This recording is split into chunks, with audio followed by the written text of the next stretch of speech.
Can I take a picture of you? Yes, you can. Can I take? Yeah, with the baby, that's right. Right. Look here, they really want me to be president of Harlem. I'm kissing babies.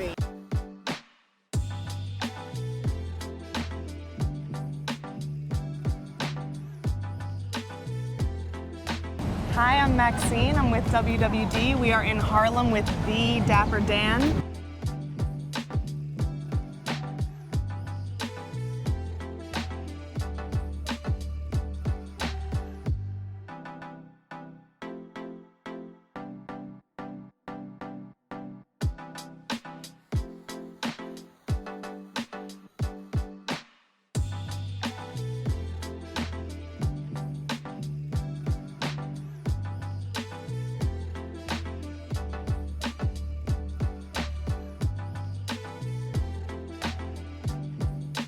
So when did you start to take notice that the fashion industry had eyes on your designs and, you know, rappers like Run DMC were wearing your clothes?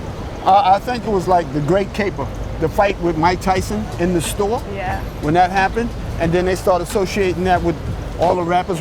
This new musical form was taking place.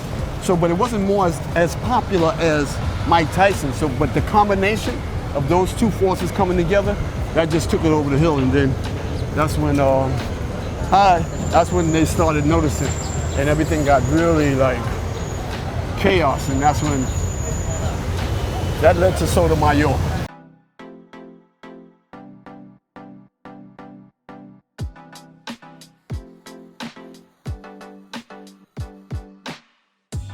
In your book, you talk about a counterfeit market starting in Chinatown. So where did you see your first counterfeits, uptown or downtown? Can I give you this? Okay. When I went down, I'm gonna give you a story about my friend, my Chinese friend. Great. Right? Yes. Me and him is tight as goose grease. You know? Tight as goose grease? Yeah. I love that. So anyway, when I was going down there, everybody was telling me about this guy. So I started selling stuff to him. I started making stuff and selling it to him, right? And we had a partnership. This is when I realized how powerful it could be. The sweaters, I was doing embossing the Medusa head on sweaters. Oh, wow. And I was selling them to him, and then he figured out he got the machine, right? But when I was selling them to him, he made $30,000 in 1 month. And how much did you make?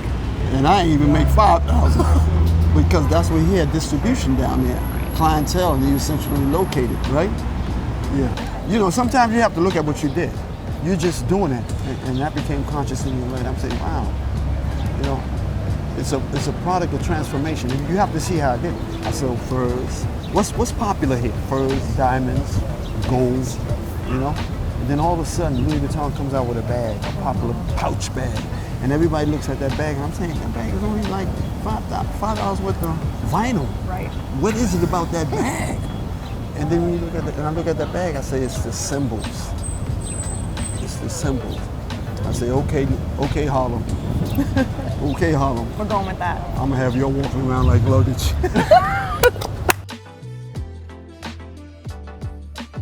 That in your book about how mixed your community was, and you drew inspiration from all of these different cultures. Exactly, and that's what, and I didn't realize that till I started traveling. I realized the gumbo that we had there, this soup, this cultural soup that we had that made us who we are, because now we interacted. We had integration in the public schools and in the community, you know, long before it was a national issue, you know. So all that played out in my perception of style and culture. Ralph Lauren and the polo look developed more in Brooklyn, right? Harlem, we was on Louis Vuitton, Gucci, Fendi, and Ralph Lauren, you know, anything that was hot, and everybody wanted to be different. We're gonna start with these beautiful women right here. This is where I come from. This is what made me. Give my hug for the day. Give my hug for the day. I was just telling her about you. I You was just appreciate telling you her? so much. Yes. And you inspire me. Right here. See this? That kente. Yeah. Kente design from Ghana. When I was in Accra, I brought back a lot of this here, with the actual fabric. All these guys here, I make sure I stay in contact with this, because this is who I am. You see all this? This is who I am. This is where I get all my inspiration from. Okay. Yes, yes. You want to come in for a little Yes. bit? You want to come and take a look? Yeah, come.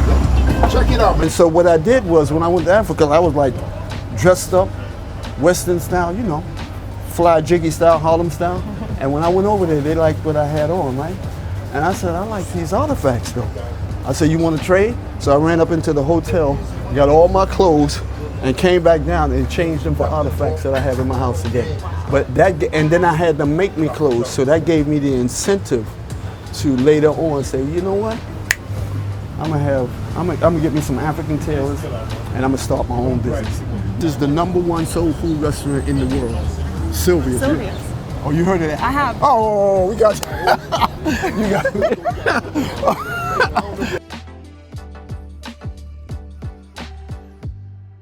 It's amazing. Look how they expanded and they have Sylvia Right. also. And we were talking about how things change a lot in Harlem, but this is one thing that has not Yeah, changed. this is been a around. landmark. This is really truly a landmark right here. I knew a Harlem where you didn't have to lock your front doors. I'm talking about a Harlem that was still in the midst of its renaissance.